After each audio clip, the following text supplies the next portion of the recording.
we want them to be able to sell more programmatic advertising easily. So we're leaning into all the tools for AI-based tools to help them generate proposals and media plans and beautiful Mm, gamma presentations in minutes, something that used to mhm. take days, or potentially Yeah. weeks, depending on how many pieces there were to orchestrate together and the graphic design team's availability. So Mhm.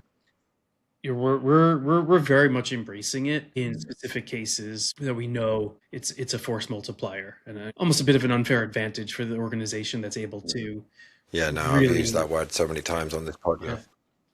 yeah, it's true. AI literate, you are at an unfair advantage today. Welcome back to Founders in the Field, the show where we go behind the scenes with agency leaders, consultants, and creative founders to show you how they're building, scaling, and staying sane in the trenches. I'm your host, Stefan Bradley, and today's guest is Mike Hauptmann, the founder and CEO of Adlib DSP. How you doing, Mike?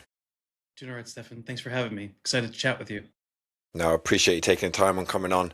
Let's dive straight in. For people who don't know your story, take us right back to the start of your journey, what made you start your own business, and give us an overview of what your role looks like today at Adlib DSP. Sure. So was always a bit of a tinkerer and an explorer, and one of those kids who was more interested in business and collecting business cards than sports cards. Throughout my life, I had various attempts at different websites and apps, trying to figure out something and scratch that creative entrepreneurial itch. Hadn't really figured out the business side of it. So, along the way, found myself uh, post graduating college, involved in this new industry in New York, the ad tech industry, which was growing. Found my way through a couple of different companies there and landed at a company called Media Math, which was this newer company that just launched this concept of programmatic advertising, which is auction based advertising and the ability to scale massively and allow advertisers to more effectively uh, target and reach users, and just this whole frontier of what we now know as programmatic. So I joined that company, and along the way, was working under some incredible founders, people that had built companies, and learned from them a bit. Still had that creative streak, and one day had an idea pop into my head about, wouldn't it be amazing if you could bring your social media posts outside of social media and extend them to the whole internet in place of ads, and kind of allow you to target your friends with messages or posts and let them see that stuff throughout the day. So we and when I say we, was a previous founder whose name was also Dan, but now I'm working with another Dan who I've known for 20 some odd years, and we took a bit of seed funding from the founders of the company that we were working at, $30,000. We paid some legal bills, built an app, didn't find any real product market fit. And from there, our story evolved into one foot in front of the other to eventually building what's now become Adlib DSP. Wow, it's a fantastic story, and not a lot of people, a lot of people are entrepreneurial, I mean, but not a lot of people sort of know what they want to do like you did, is you wanted to do something sort of technological going into ad tech.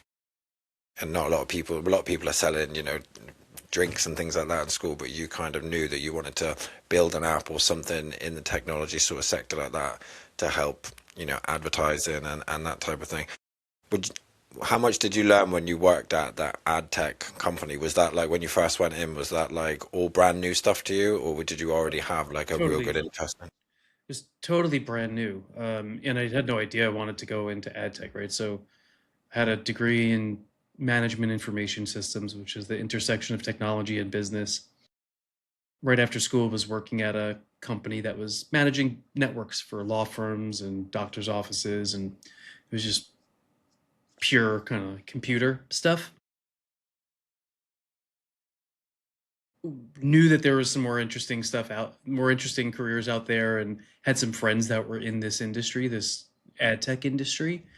and eventually made my way in there through some networking and introductions, and learned a lot. Learned a lot about myself, learned a lot about industry, learned about the technology.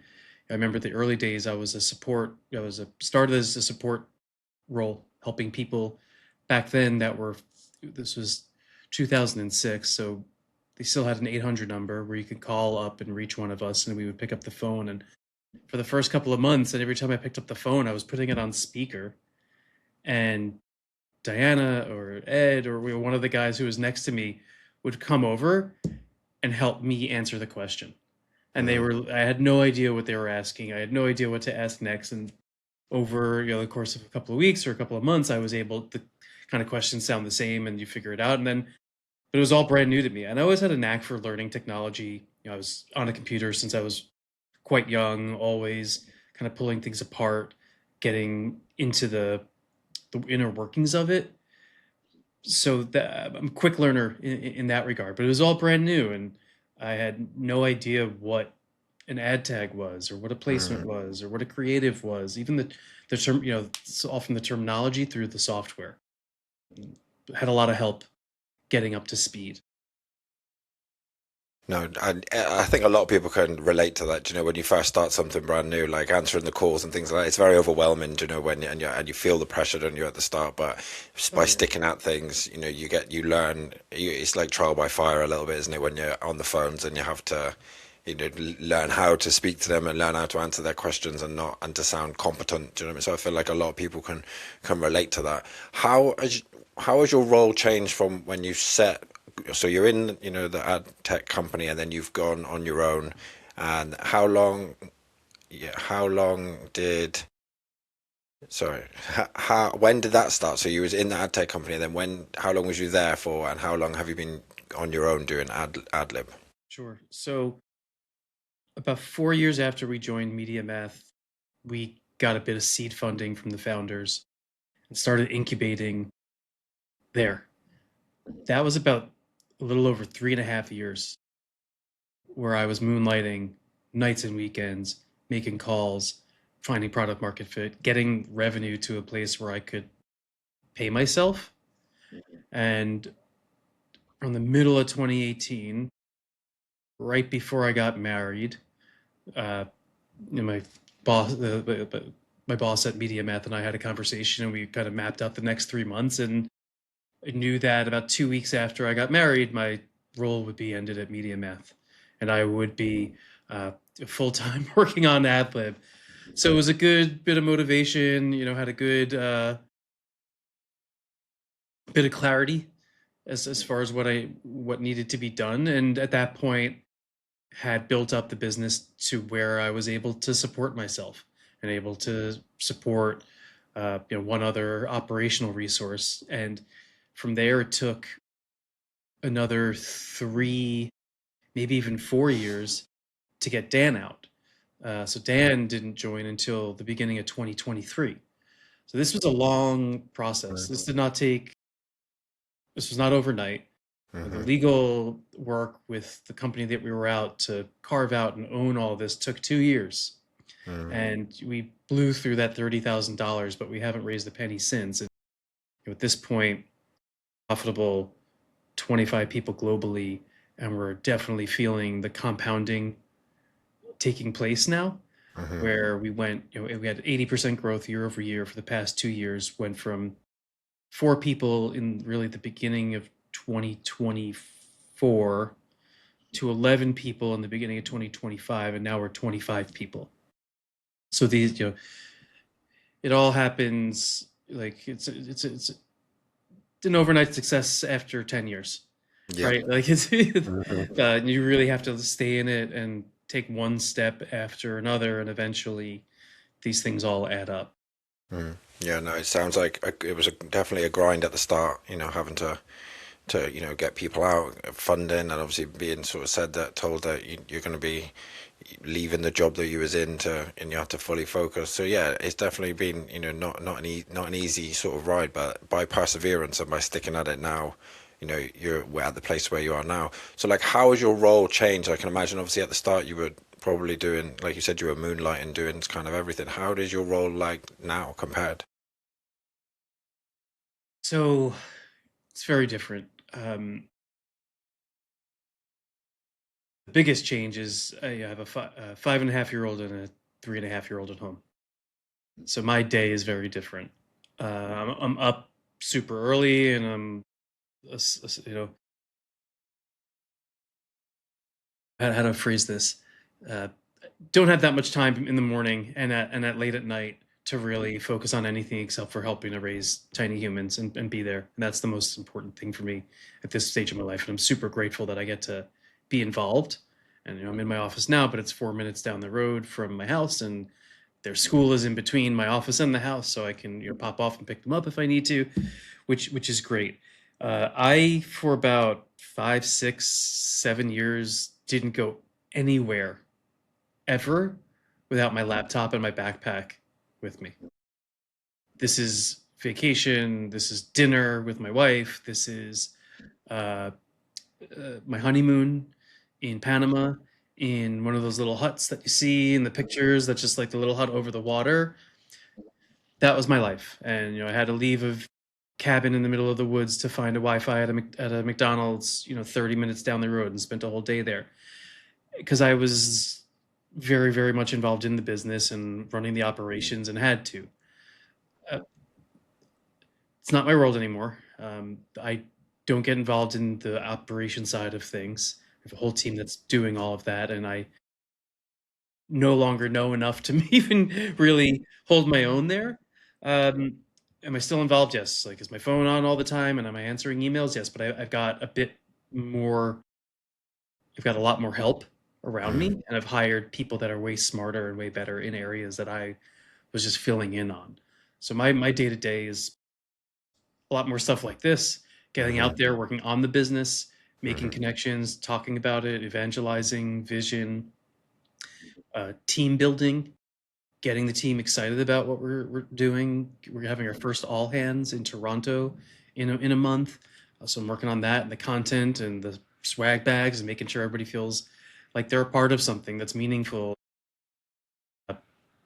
Part of it's convincing myself also that it's real, right? Because like it's all happening and it's kind of a bit of imposter syndrome. So it's a different kind of grind mm. uh, that I'm enjoying. Every day it's a Mm. new challenge. Well, I'm sure your wife's happier now, not having to bring a laptop with you to dinner. So I'm Yeah, sure she's yeah, happy. so for sure. Yeah, she was amazing, and she was more understanding than she could have been. And I'm grateful, right? Like that was tough. Like I was constant. The kids were going to bed, and I was up for another few hours, and I can't do that anymore. Like the kids go to bed, I'm asleep, waking up a bit early if I can get to the gym before the kids are awake, or otherwise I'll get to the gym right after they're dropped off. And I'm finding more time for myself and on a wellness journey, and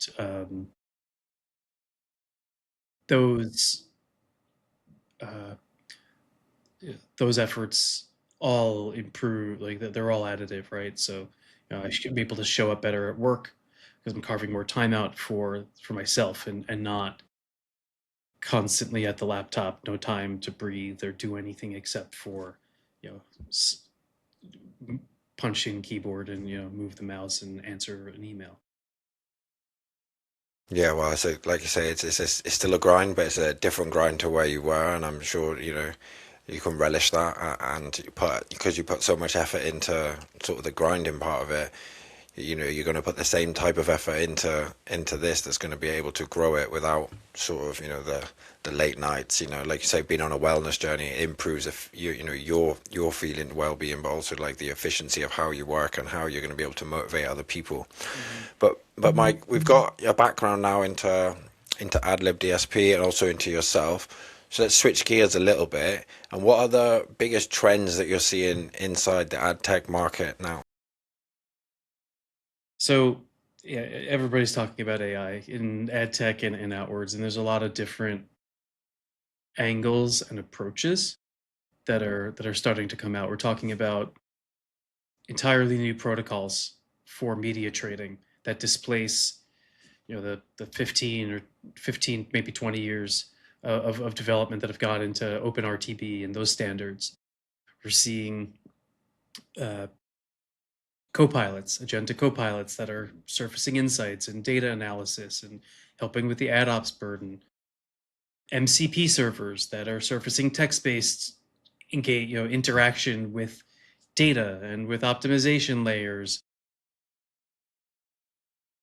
There's a lot going on. We have some opinions or some kind of positions on where the real value is going to be extracted in the long term.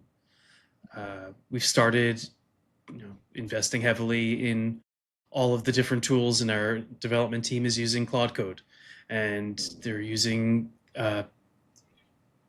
all the other accelerators that are allowing us to do more with less. And we're really excited about that because we're still at this ground level and we've been growing, but we don't have all these rigid processes and incumbent and legacy tech that we have to think about. We're kind of at this square one where we're able to embrace everything. We're still going about it cautiously. Our POV is you're not going to start media trading via chat message and text messaging.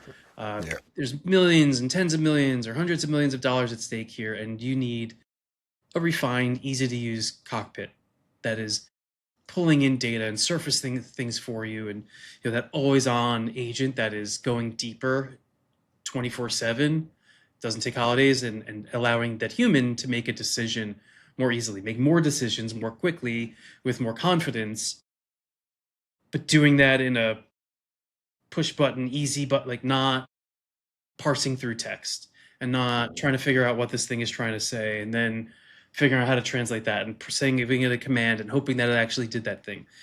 We're excited about all the possibilities, but for us, it really also comes down to the infrastructure. And we think we're very well positioned in that. We've built this solid enterprise level API Mm-hmm. that you can build on top of, and we are doing so. We're building forecasting and buying and planning tools on top of it, along with the co-pilots that are making recommendations. But without that core hardened infrastructure, Mm-hmm. we don't believe that the tools are ever going to be solid enough to really be trusted with the types of budgets and the types of dollars and the brand image and the brand safety and scrutiny that really are still require that human touch. But I'm really excited about it. Like, we're using Replit, we're using Claude, we're using every tool under the sun for Mm-hmm. everything, and the team is embracing it, and we're seeing that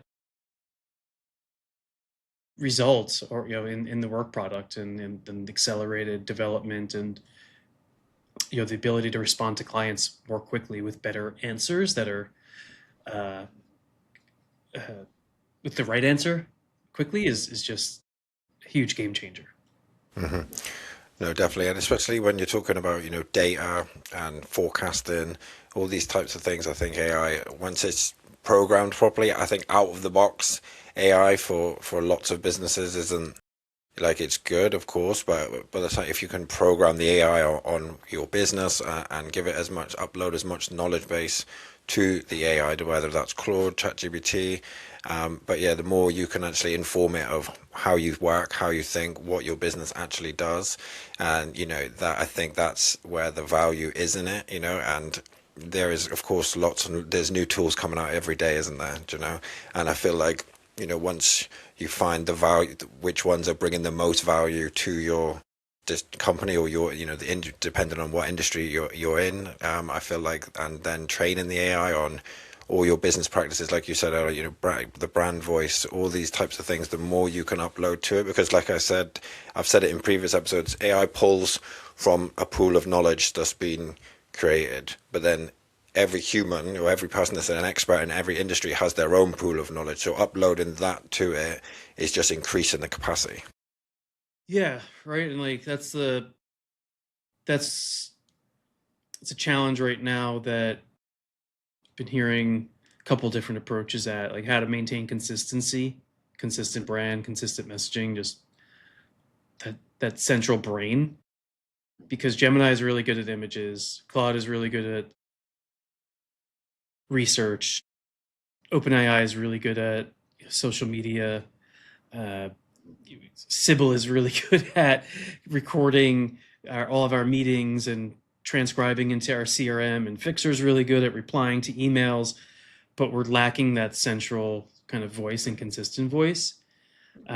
There's ways to do it at the person level, but one, I guess maybe I'd ask you if you've seen what you've seen for a central repository for a company's truth and how to synthesize that across all the different tools that you're using.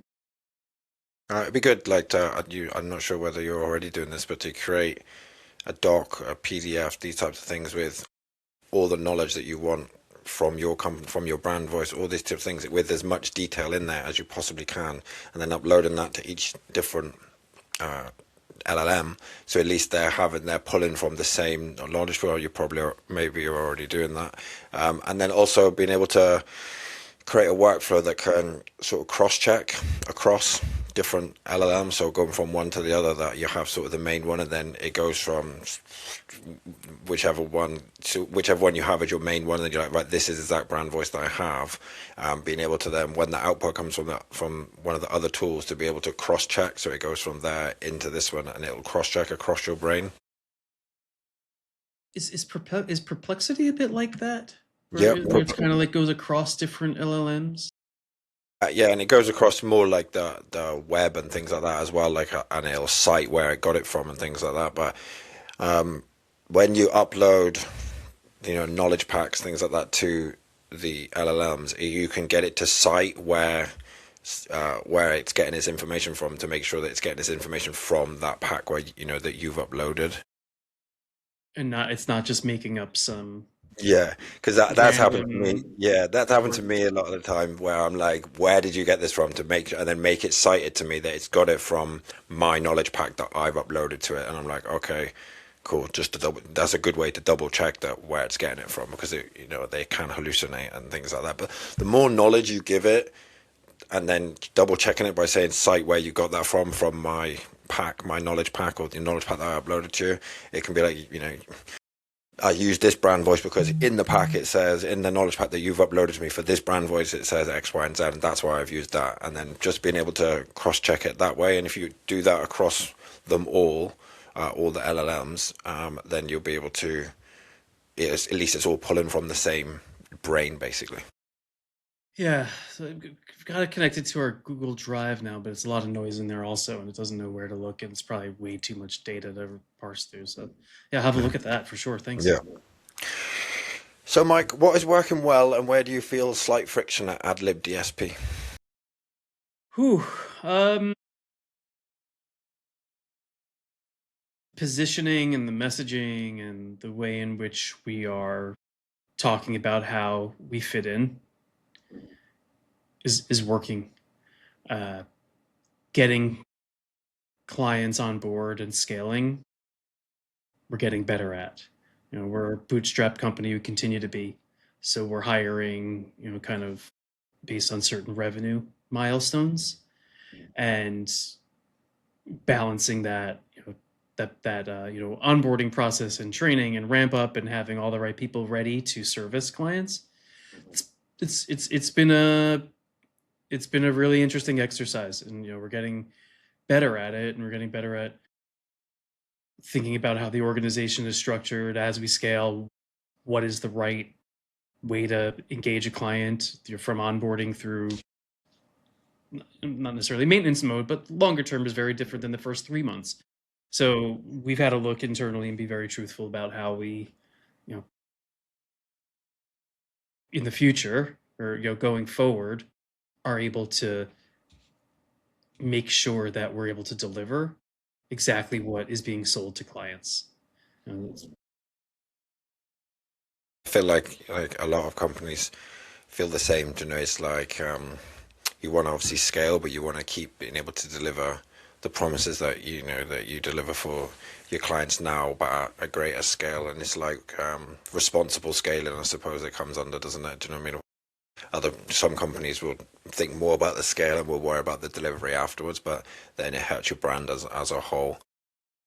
Do you use AI to be able to like get increase the bandwidth without having to hire as many people, or just to get a little bit Yeah. more The output? whole team has Claude Enterprise. We're using a couple different tools for automation and making the day-to-day easier. Like I mentioned, Fixer, which is amazing. It responds to client emails and automatically drafts replies that are very spot on and no actually nuanced answers to technical questions about your product. Using everything to automatically get information into different systems, like update the CRM without having to go in and type in all the notes after a sales call. And then we're also, like I mentioned, helping our clients do the same, right? We want them to be able to sell more programmatic advertising easily. So we're leaning into all the tools for AI-based tools to help them generate proposals and media plans and beautiful Mm, gamma presentations in minutes, something that used to take days, or potentially yeah. weeks, depending on how many pieces there were to orchestrate together and the graphic design team's availability. So Mm, we're very much embracing it. Um, in specific cases uh, that we know it's a force multiplier and almost a bit of an unfair advantage for the organization that's able to yeah, no, I've used really, that word so many times on this yeah, podcast. yeah, it's true. Like if you're uh, AI literate, you are at an unfair advantage today. I have to agree. Like you said, it is a force multiplier, and with tools like you said, them being able to craft proposals, presentations now in minutes, and have visuals and things like that. I think you just mentioned then Gamma. Also, feel like obviously you're obviously familiar with Lovable as well. Lovable is really good to be able to create them presentations. Obviously, it's a website builder, but I use it Yeah, mainly for more proposals to be able to walk them through. yeah. I mean, we've been using Replit, which is just full blown app builder, and internal, external client asks for it. We could build it on top of our APIs because the core UI team is, or the core development team has a roadmap. They don't want to be distracted. I can build it myself now, right? Like I've always been a tinkerer. I've never been a coder, but I was a solutions engineer and I was a product guy and I know how to create specs. And I can just do that and give it to a bot now that gives it back to me and I have to deploy it and test it. Like I'm a kid in the candy shop, right? I've never been this, I haven't been this excited about a new technology in a really, really, really long time. And I haven't been this like hooked on something on the computer in a really, really long time, right? Replit has a mobile app and I'm finding myself suggesting product features and updates at all times and, and locations, which is super cool, but um, also also a bit dangerous. Hmm. No, definitely, it's addictive, isn't it? Yeah, exactly. It can be addictive, and that's not good either, right? Especially when trying to be more present and uh, with the family and thinking about this, and then I can just go and say, "Oh, I'm just gonna give me 30 seconds, and it'll go build this thing," but it's not just gonna be 30 seconds of your time. So, Mike, walk me through your client acquisition process. How do you gain clients? Most of our clients come inbound. Still, at the end of the last year, sorry, at the beginning of last year, we brought on board our first head of sales. So moved away from founder-led sales, where I was doing every single call and trying to convince people why they should use Adlib. And since then, Will has taken over, and there's a lot of networking and hunting that he's doing. But a lot of the clients that are coming to us because we've built a brand and I've built a founder brand that is just out there in the industry. And people are now coming, and most demos start off with, well, of course I follow Mike, and I've seen what you're doing, and we've had this need, and we thought of Adlib.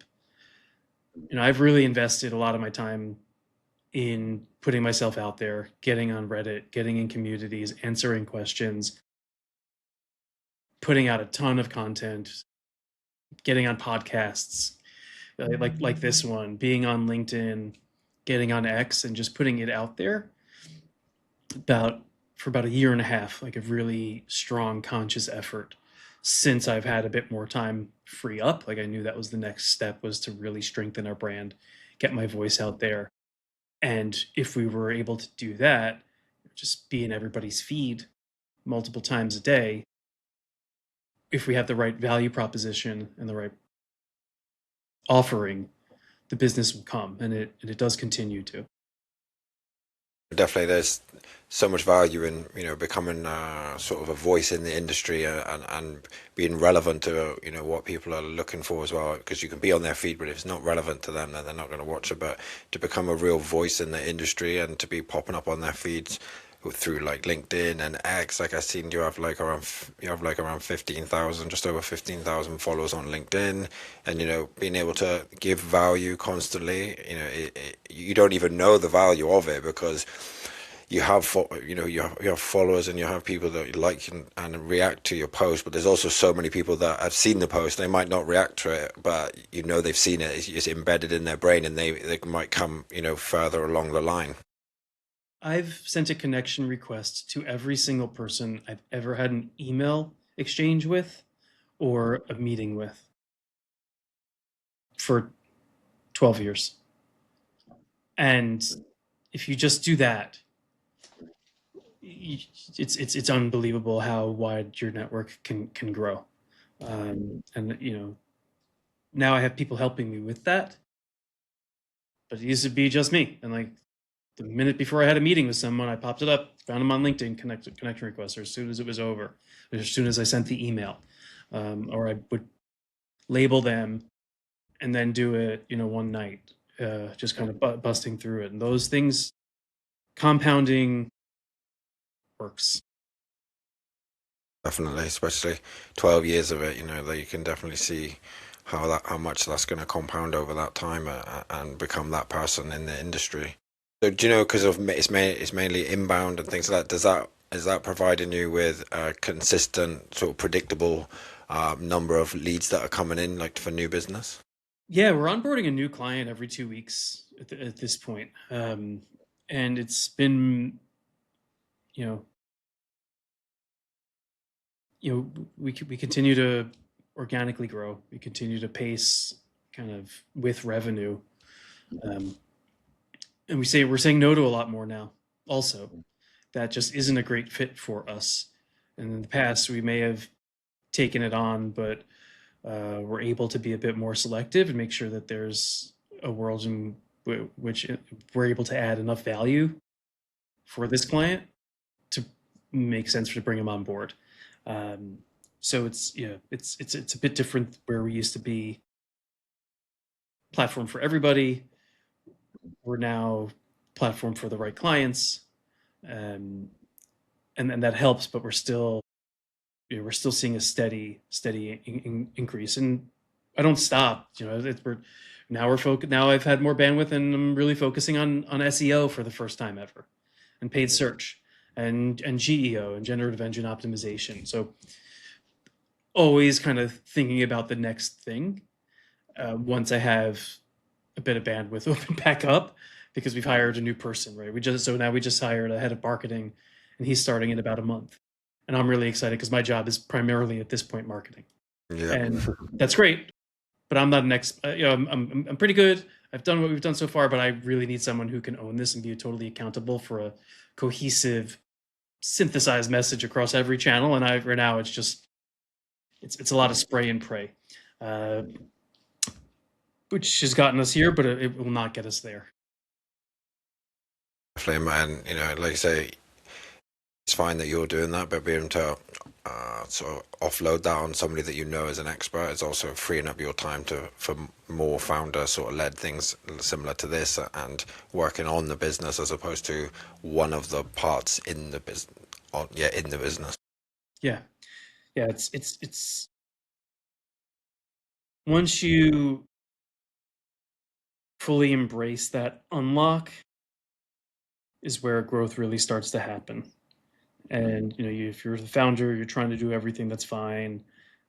You need to reinvest in the business. Otherwise, you're just completely choking it and stifling growth. And until you're honest about that, maybe it's not for you. Maybe you just want to have a small lifestyle business that just is you, and you want to be fully in control, and that's okay. But we started hitting some real scale challenges and saw a bunch of opportunity that we knew was within reach. Hiring people and going full time and going to get them on payroll and benefits, that was all really scary stuff. I had no idea how we were going to do it or how to do it. We just figured it. We went and we said, okay, we have to do this thing now. And we talked to people and we figured it out. And everybody gets benefits now.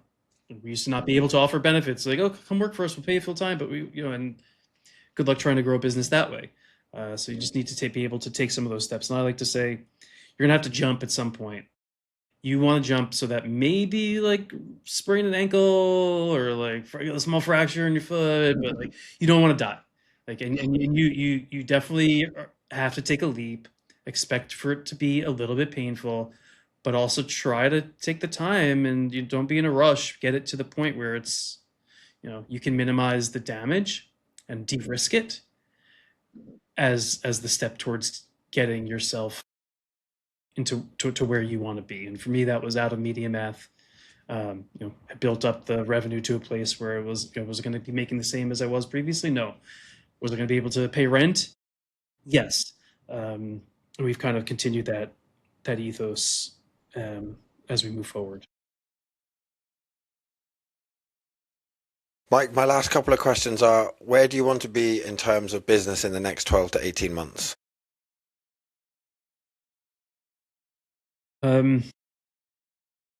We're excited to keep scaling this thing. We're probably going to be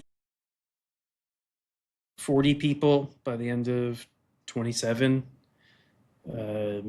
Continue to be profitable, continue to be in control. We're going to be embracing a lot of the world of agentic and AI, and the leaning more broadly into the whole process that our agency clients are dealing with for programmatic, and not just the activation, and getting into helping with the planning, helping with the buy, helping with the selling, the planning, the buying, and also and also more on the agentic optimization angle. We see a huge opportunity there to be a household name. You're right alongside of the other companies that have raised hundreds of millions of dollars of VC funding and 1,000-person organizations. We're already going up head to head in tests and in prospect calls, and I'm excited to keep going at it. I feel like that's the one thing at the moment that I think investing in and doubling down on is something that's surely going to produce fruit out of everything at the moment. So, Mike, my last question is, if you could wave a magic wand and fix one thing in your business, what would it be and why?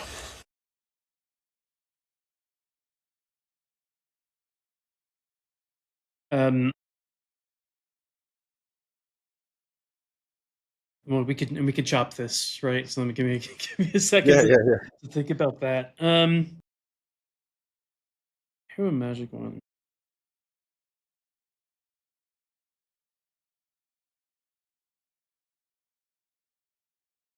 There's so much we're excited about building, and there's just not enough time or resources to do it.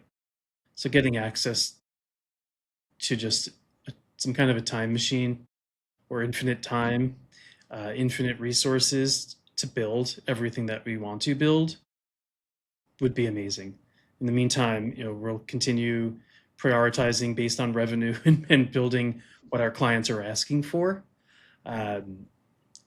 I think AI is maybe the magic wand that I'm seeking a little bit.